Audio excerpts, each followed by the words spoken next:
Story about a passenger on an Air India flight being given her last call too early.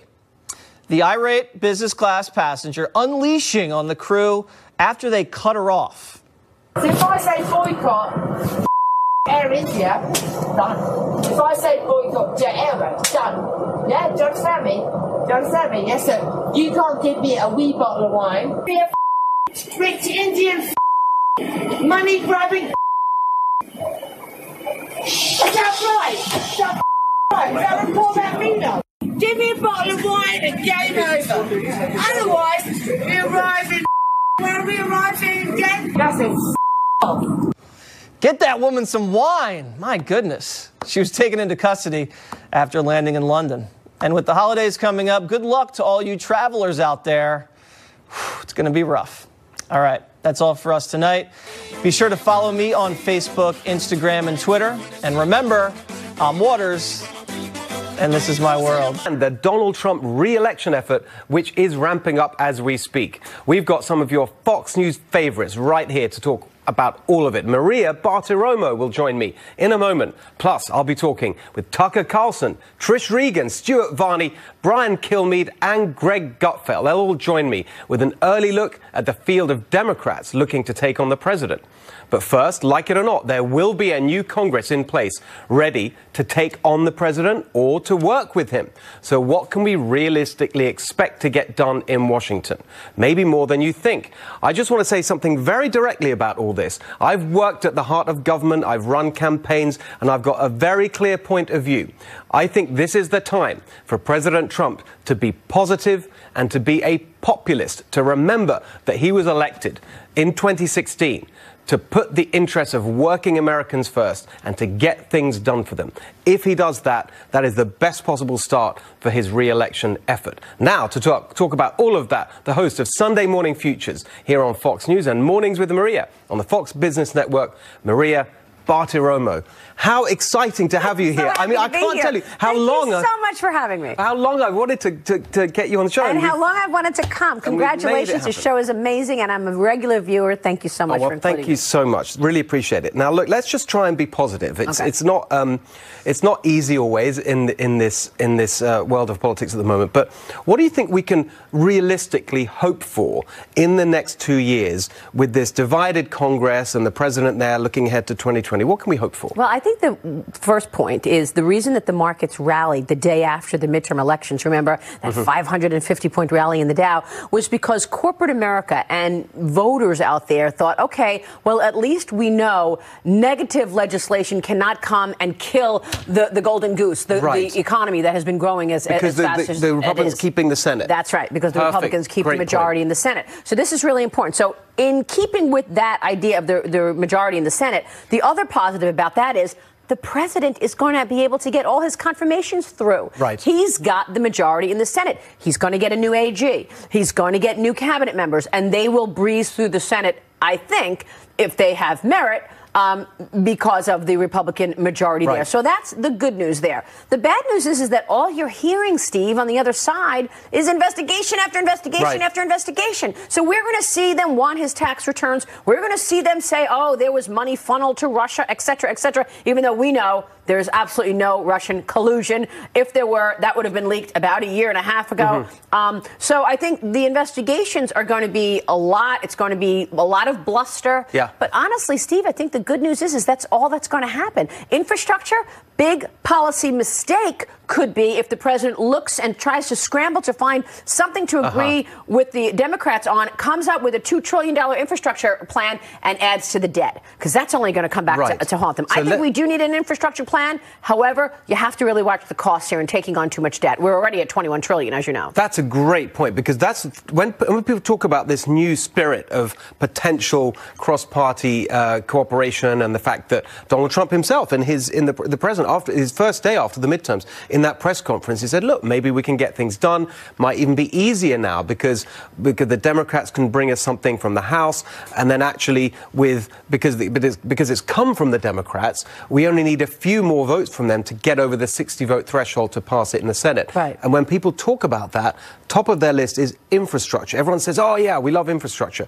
So you've explained what's the wrong way of doing it, just simply spending taxpayer money on it. What is exactly the right way of doing it? Well, I think the president needs help from the private sector. I mean, he has talked about this being partly federal money, partly the private sector money. I think if he can come up with an idea where the private sector does take on a lot of this cost, that would be a positive so that it doesn't cost more than $1 trillion adding to the debt. Look, I think the Democrats are going to want to try to get something done with health care. I think the Republicans want to do that as well. Maybe there's some coming to Jesus moment for that. And maybe there is something with infrastructure. But beyond that, Steve, it's going to be a lot of investigations. It's going to be a lot of bluster. They're not going to have merit in the Senate. The Senate is going to stop. And don't forget, the president has that veto pen. And so at the end of the day, nothing is going to stop this president's economic, business-friendly agenda with him in charge. So that's the top priority. Let's just look at a couple more of the risks. So you mentioned healthcare. What would you be nervous about the president agreeing to on healthcare? Well, I don't know. I mean, I don't know what the plan is on the left, so it's hard to know what the options are. But of course, the left is trying very hard to talk about pre-existing conditions. That would be good to protect pre-existing conditions. The Republicans want that as well. What you don't want to get into is a costly plan, again, that is going to add to the debt. Because I've got to tell you, Steve, I'm hearing more and more whispers that this is a big problem. It took us 125 years to get to the first $1 trillion in debt. It took us about 10 years to double the debt under President Obama, 10 to 20 trillion. It took us only a year to get to 21 trillion. So this is an issue. At some point, the markets are going to take notice. We're spending $1 billion a day just to pay for the interest on the debt. So this is an issue. I think markets will start looking at it and being worried about it. I think the president has to be careful not to make any policy mistakes in that regard. But I think overall, it was a good result. You know, the Republicans obviously did not hold on to the House, but they made some mistakes in not selling the economic recovery better. So last point, as you just said, the number one priority, keep the economic recovery going, keep all that good news coming. It sounds like what you're saying is that actually, if they don't do very much, just kind of leave things as they are, that's fine. That's a positive. That's absolutely a positive. Look, we had 4.2% economic growth in the second quarter. We had 3.5% economic growth in the third quarter. We just have to keep the growth going. People are expecting a slowdown because interest rates are moving up. That's certainly a headwind. But overall, I don't see a major issue with this global recovery continuing. It looks like it's tact. So we'll see about that. But there are a lot of worries, as you've seen the way the markets are trading, that things are going to begin to slow down. Well, if that's the message to Congress, like, don't do too much, I think that's something they can actually live up to, judging by their past reputation. You're right. Maria, thank you so much. So great to see you. Great to see you, Steve. All right. So let's hope that Congress can come together either to do nothing damaging or maybe something positive. There's certainly problems of late in all sorts of areas. Earlier, I had the opportunity to talk to Tucker Carlson, one of our favorite hosts right here on Fox News and the author of the new book, Ship of Fools, about all of the post-midterm foolishness we've been seeing. Take a look. Tucker Carlson, I am beyond thrilled to have you join us tonight. So exciting to see you. Thank you very much. Really appreciate it. Thank you, Steve. All right, so look, we hear all the time about how divided the country is, and most of the time when you see people talking about it, they blame President Trump and the Republicans, and it's the hate-filled, divisive Republicans and Trump in particular. There was a couple of things I saw this week, not necessarily big things, they didn't make big news, but I found them really interesting in relation to this question of, like, who is really dividing America. There's a poll that came out where, if you look at the details of this poll, it basically, they interviewed Republicans and Democrats and independents. It turns out that Democrats, literally, according to the numbers, are twice as bigoted and intolerant of others than Republicans are. For example, they asked the question, how disappointed would you be if a close family member married someone from a political party different than your own? And Democrats were nearly twice as concerned about that. And yet they're the ones accusing everyone else of being intolerant. Of course. I mean, look at your own life, or anybody watching, consider your own life. Are you more likely to end a friendship over politics than a liberal friend would be likely to end a friendship with you? I mean, of course, they take it more seriously because for the left, politics isn't something you do to make space for the things that matter. It is what matters. It's the goal. Achieving political power and wielding it is the entire point of the exercise. So it's existential for them. They really, really mean it. And do you think it's got worse? I mean, I don't remember feeling this sense of vitriol from people who disagree. I mean, I'm right there in Silicon Valley, as you know. I'm surrounded by it. It's just palpable, this sense of contempt and vitriol. That feels different and new. Oh, it's much worse. And that's because the left feels threatened, because they've been disempowered, because they can't control Trump. They can't even understand him, but they know that he poses a threat to them, not because of what he's doing. He isn't doing very much, actually. He's having trouble controlling his own executive branch, and of course the Congress doesn't agree with him in either party. The threat that Trump poses is the likelihood that he will say out loud what they don't want him to say. He will call them on their BS, on their nonsense. He will ask simple questions to which they don't have the answers, like, why shouldn't we have borders? Or, what is the point of NATO? We're not worried the Soviets are going to invade. The Soviets don't exist. Or why shouldn't Russia be an ally? Or why aren't we more worried about China? And by the way, how much money are you getting from China? Questions like this. He's going to catch them exposed in their duplicity. He's going to reveal the inside game for what it is, which is basically illegitimate. And that's why they hate him. And there's another thing I saw, which, I was just really struck by it. It felt... I don't know. I'd love to know what you think is behind this. And, you know, as you often say on your show, you know, let's take it seriously and try and understand it. There's a story in the Wall Street Journal about a tech entrepreneur whose company was acquired by Facebook, and then he was fired by Facebook because he supported President Trump. And there's a reference to an internal meeting in 2016 at Facebook where employees were hearing about this. And there's a quote from a senior manager at Facebook. It says here, just in response to somebody supporting President Trump, multiple women have literally teared up in front of me in the last few days. And I just thought, well, what's behind that? What is it about President Trump that causes people to have this reaction, to me, completely disproportionate reaction to a political disagreement? Well, it's not, look, this is not the sign of self-confidence. When you know what you're saying is true, when you believe it, when you think it's rooted in reality, you're not insecure when other people disagree with you because you know that in the end you will win because you're right. When you're lying, when all that you have is based on duplicity and a system that is basically unfair and rigged, then your nightmare is that other people will start to say something about it. And so you need to squelch all dissent immediately. You need to crush anybody who dares to think for himself. And that's exactly what you're seeing now. What we're actually watching is the end stage of a regime. We're watching the current system die, and the people who are benefiting from it are completely panicked. And that's why they're having to spend so much time firing people over disagreeing with the Halloween costumes or whatever. All this mindless stuff is really a symptom of panic, the panic of people who know they're losing power. Fantastic, Tucker. I love your analysis, and most importantly, I just think you're seriously brave in the way you constantly call this out night after night. It's really important for the country, and I really appreciate it. And thanks for joining. I appreciate it. Thank you, Steve. All right, Greg Gutfeld, Trish Regan, and Stuart Varney are all still ahead. But next, we'll talk about whether Washington's new leaders can help President Trump deliver a positive populist message for America. Brian Kilmeade and Lisa Booth join me in a moment. Don't go away. Welcome back, everyone. Abraham Lincoln said it best in the Gettysburg Address when he spoke so eloquently about a government of the people, by the people, and for the people. That's what positive populism is all about. But does President Trump have enough people around him who understand that populist message and, most importantly, know how to actually implement it? What about the new Senate? What about the new House coming in? What about the White House, the people around the president? Here to break it all down with me are Fox News contributor Lisa Booth and Fox & Friends co-host and author of Andrew Jackson and the Miracle of New Orleans, Brian Kilmeade. Now, by the way, Lisa, just to sort of explain what's going to happen here, Brian needs a moment to make some kind of obligatory joke about my appearance, why I'm not wearing a tie. You know, let's just let him get that out of his system, fair, and then we fair. can go ahead. What is fair is fair. To see you in person is certainly something that's indescribable beyond words. I think you have the most unique look on the channel, and I can't get enough of you. Unlike Lisa, who seems to be a big-time detractor. Oh, stop. I feel like this was a very beautiful moment, but then you had to go and be mean. So, yeah, exactly. I'm crying on the inside. So. Well,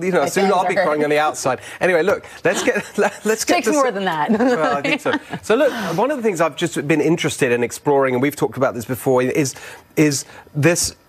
What is the difference between populism and the president's message in 2016 that he won on, that appealed to those blue-collar workers, people who hadn't voted Republican in a long time, and, if you like, traditional conservatism, the traditional GOP agenda? There's a lot of overlaps, that's for sure. But one of the things I've worried about is that the president doesn't have enough allies.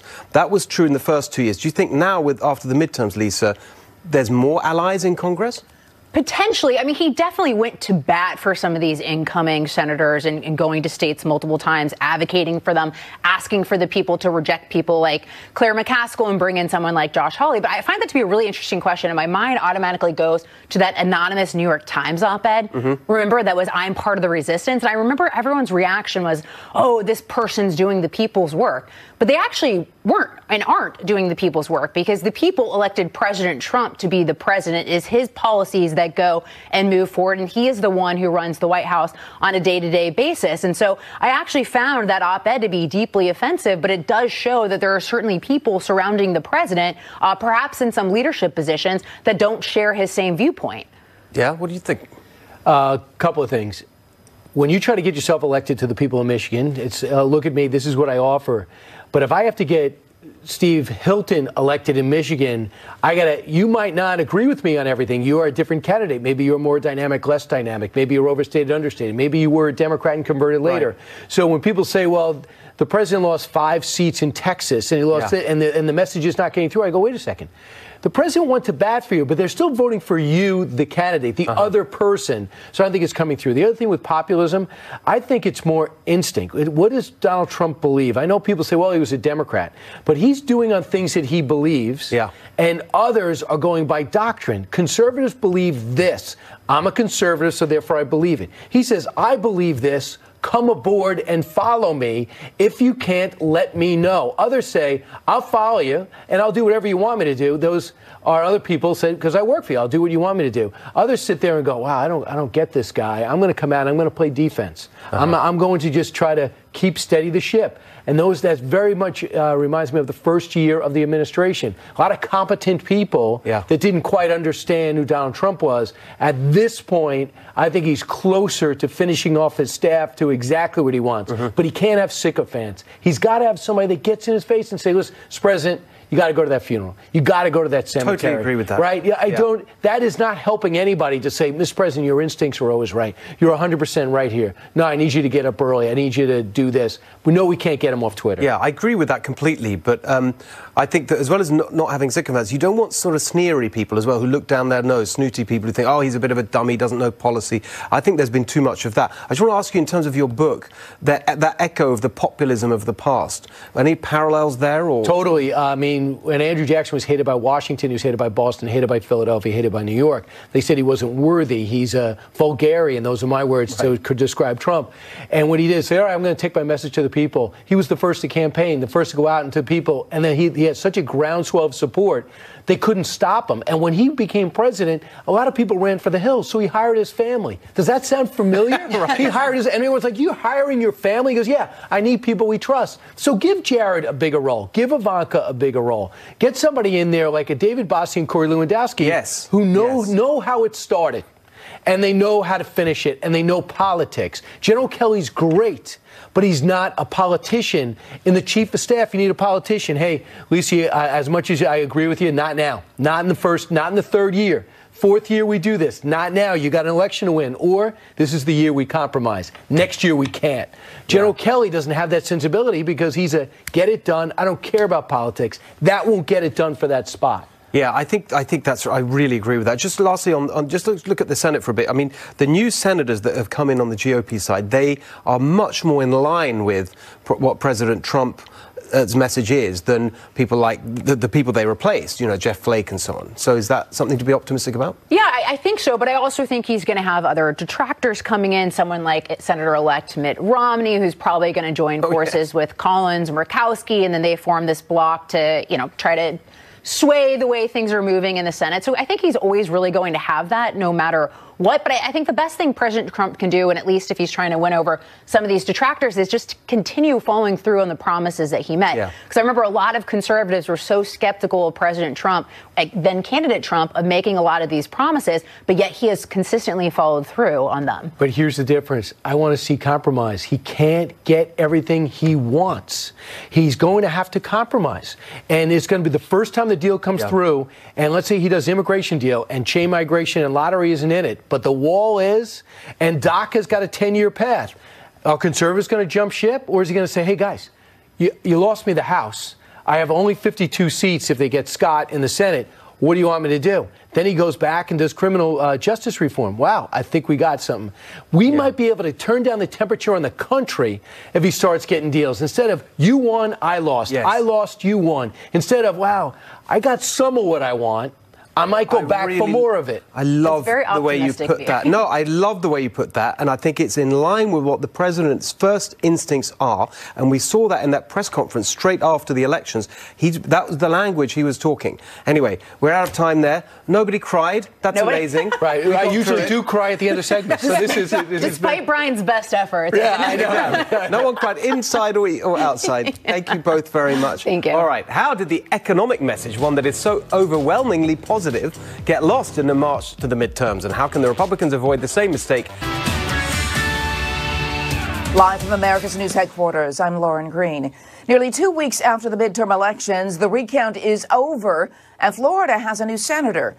Incumbent Democrat Bill Nelson conceding to his GOP challenger, Governor Rick Scott, earlier today, just after the noon deadline for a manual vote recount, which showed Scott leading by about 10,000 votes. Nelson's defeat marks the first time in a century that 2 Republican senators will represent Florida in Washington. Another red congressional seat has turned blue. Democrat Gil Cisneros has defeated Republican Young Kim in California's 39th district in Orange County, a former GOP stronghold. Democrats needed 23 seats to take control of the House. They picked up 38. I'm Lauren Green. Now back to the next revolution with Steve Hilton. And for all your headlines, log on to foxnews.com.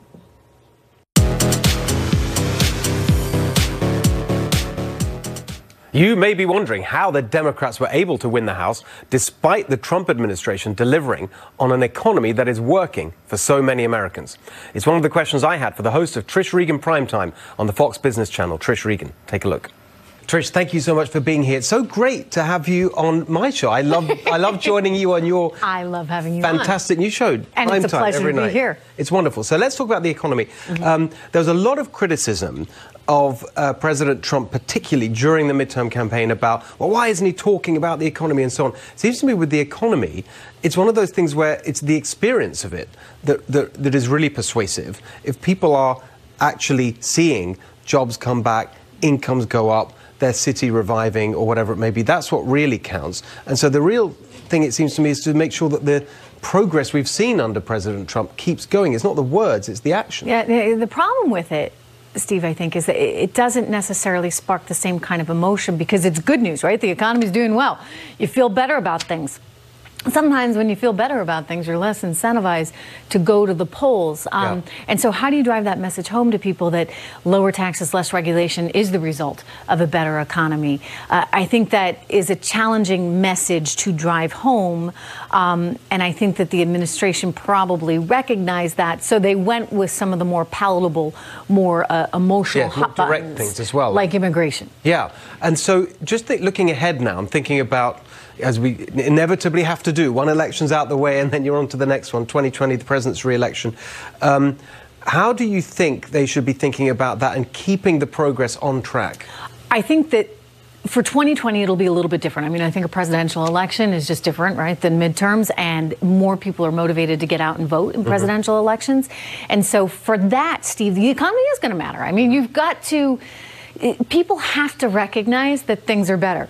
And they just are. And wages are going up. And there's a sense of optimism that is quite palatable. I mean, I really felt it during the Obama years covering the economy, all during that. I mean, he was so pessimistic that even when we get a good jobs report, he'd come out and say, yeah, it's okay, but we got a lot of progress to make. This president, on the other hand, I mean, we're talking glass half full all the time. Yes. So he'll see a jobs report and he'll praise it. He talks about how we're going in one direction and the only direction is sort of, on the upswing. And I think that is something that's somewhat contagious for people. Well, that's right. And also it's interesting because, I mean, it's only people who understand business like you do, and, I hope I do. I've run businesses, is that actually this is all, the crucial thing is business confidence, because it's that confidence that affects your decision making. Will I invest in that extra plant or taking on new people or expanding into another market? That's all, it's a human thing. It's all about that confidence. And I think President Trump, of course, because he's a business guy, understands that too. It's so important. I mean, and this is where President Obama consistently missed it. He just didn't understand. He didn't have a business background. He didn't understand how CEOs think or even small business owners think. You need that sense of optimism. You need this ability to look forward to something good in the future. You need to know that the government's going to be out of the way and not slapping you with every regulation they can think of. And so I think we have that now. We're on this trajectory. It's very good. I know the market's volatile. I know that there's concerns about the deficit, and those are in debt, and these are very, very real concerns. But nonetheless, the fundamentals are strong. Yeah. And that is something to really be excited about right now. I think they didn't perhaps emphasize that enough. As I said, I kind of understand their reasons why in midterms. But as we look forward to 2020, they should be hitting that very, very hard. And we should just keep growing as much as we can between now and then. Right. And is there anything specific that you'd like to see them do, or in fact not do, to keep that momentum going? Can we cut taxes again, please? Look, I love that we're now more competitive.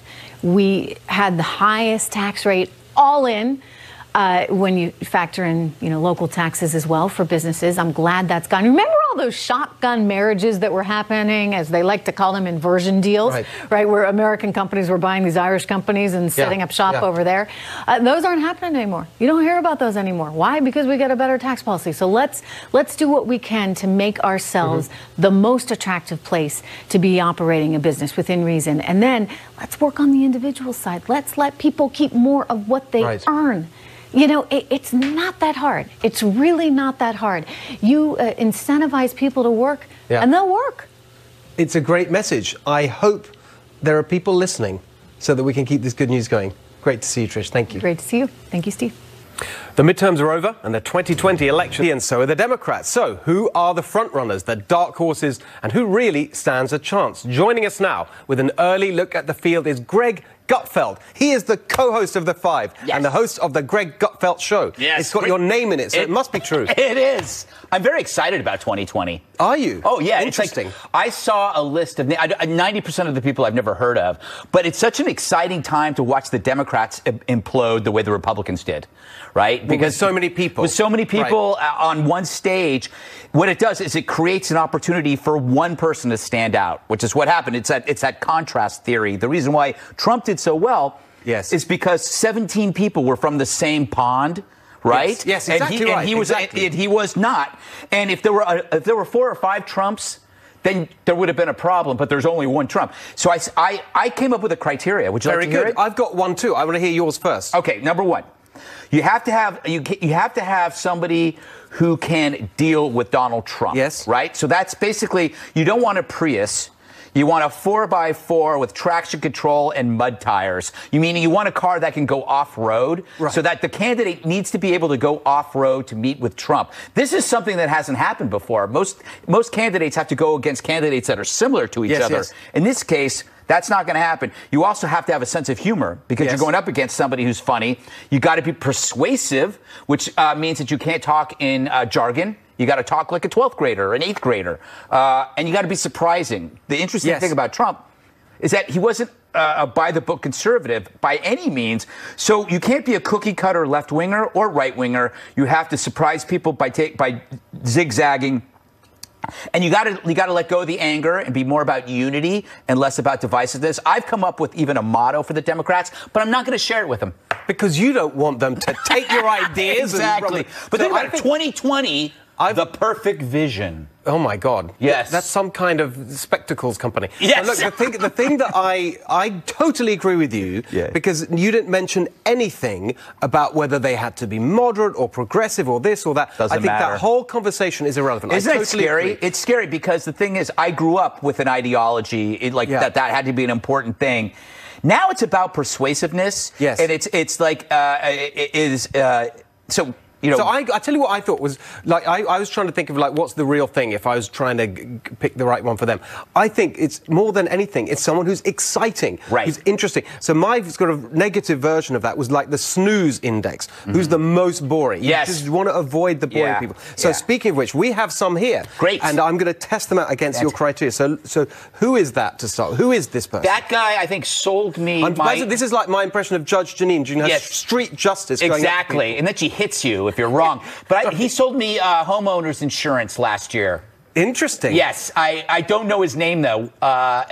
Or he's like a character actor in Law and Order. He always plays the architect in Law and Order. He's the one that they come. Make sure the audience see this person. Yeah, he's the one that the cops visit first, and he's like, he knew the victim, but then it turns out at the end in the twist, he's the killer. Does he look? He looks like a Law and Order architect. So this is John Hickenlooper.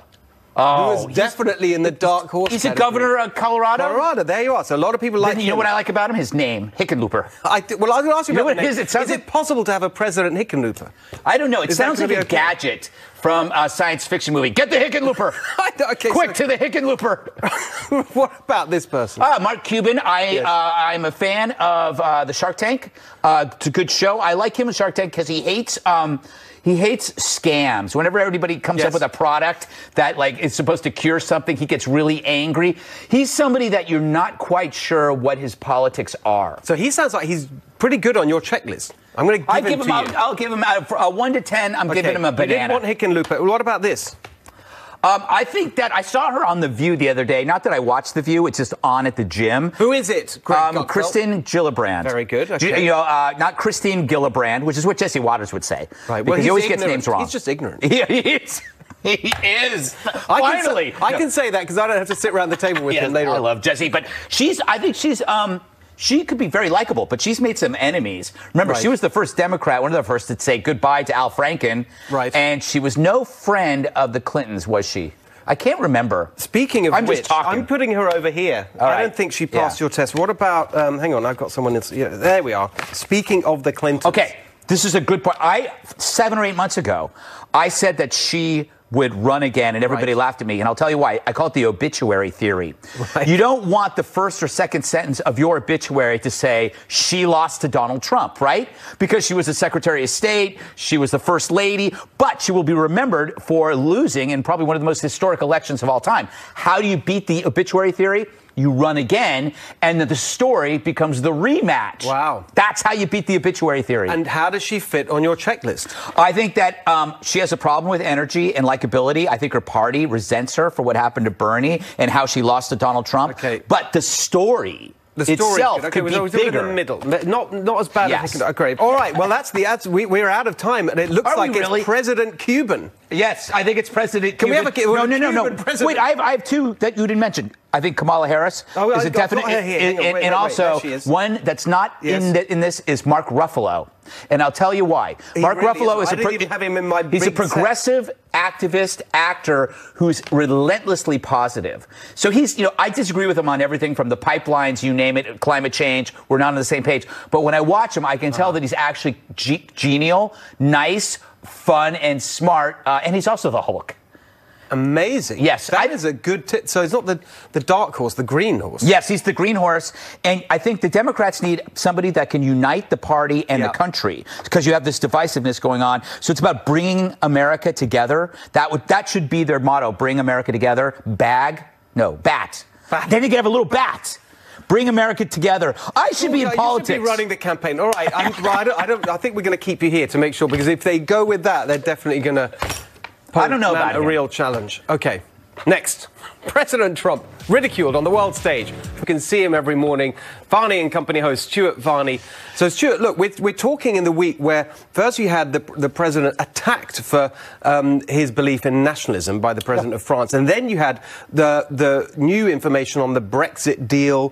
Brexit itself, of course, was a representation of people's desire to put their country first. Yeah. Why can't people understand that there's nothing wrong with this? Well, precisely. And I think people are beginning to understand this. Look, nationalism, President Trump is a nationalist, self-proclaimed, America first.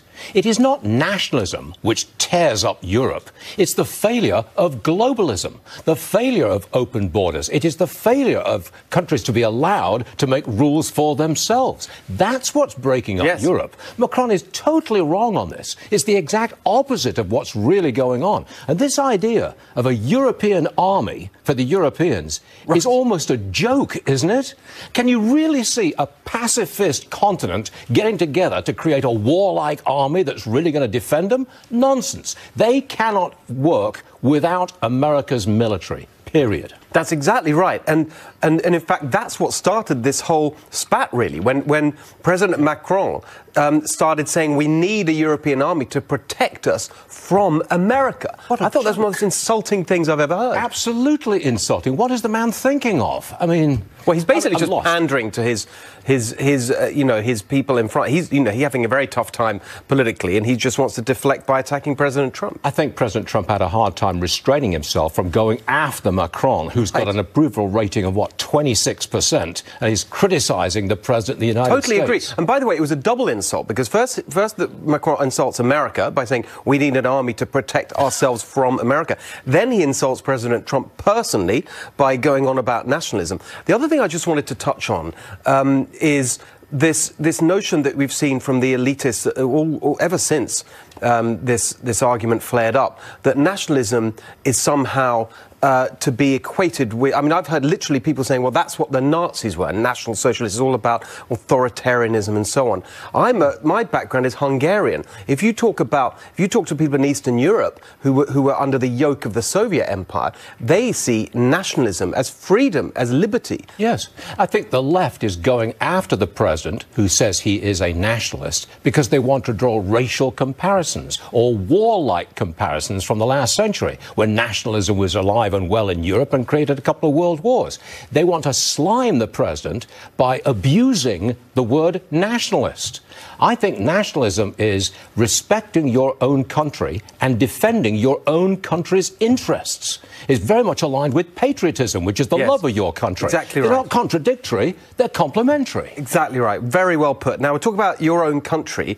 Here we are, you and I, two Brits here in America. Yeah, amazing. How that happened, I don't know. But I'd love to just hear you talk a little bit, and I've heard you do it before, just right now when we're here with focusing on this topic, about your love for this country. Oh, there's all kinds of things which I truly love about America and loved right from the get-go 40 years ago. Number one, upward mobility. Yes. I've never, ever felt that I was restrained by my class background or my religious background or anything else. Yeah. It's upward mobility. How far can you go with your drive, talent, brains, and ability? Number two, this is a vast country. Very varied. Surely there's somewhere here that really appeals to you. And lastly, I really like Americans. I mean, where else in the world, Steve, tell me, where else in the world can a guy go with an obvious, very foreign accent, get on national television and tell you, the locals, what's going on in your society? Yeah, you better be careful with that, Stuart. After this segment, maybe that won't go so well, but I totally appreciate the point. Two Brits together, fantastic being American, but I do appreciate what you said. And I completely agree with all the points you made. And one thing I'd add to it, actually, is the thrill of really understanding, for me, even someone who learnt about America academically back in Oxford University, just being here and understanding the genius of the founding idea of America, what the founders did with the Constitution and the way that is applied every single day and frames our political debates. That is incredible. You went to Oxford? Yeah, I don't know how I got in there either. First there and here. I mean, it's incredible. My goodness, you're doing well, lad, let me tell you. Exactly. But I do take your point. When you arrive here and you see the reality of America, Well, to put it in a nutshell, I got a sense of liberation. And I still have that feeling today, 42 years later. And I chose to become an American citizen. Yes. It was my choice. And I've got a pet peeve, if I may. Can't stand hearing immigrants criticize the country that they've moved to. Right. Quit whining, for heaven's sake. You are blessed by being in America. Enjoy it. I couldn't agree more. Stuart Varney, thank you so much. Great to see you. Really Good round, appreciate you know. it. Exactly. Thank you, Steve. There you go. That was great.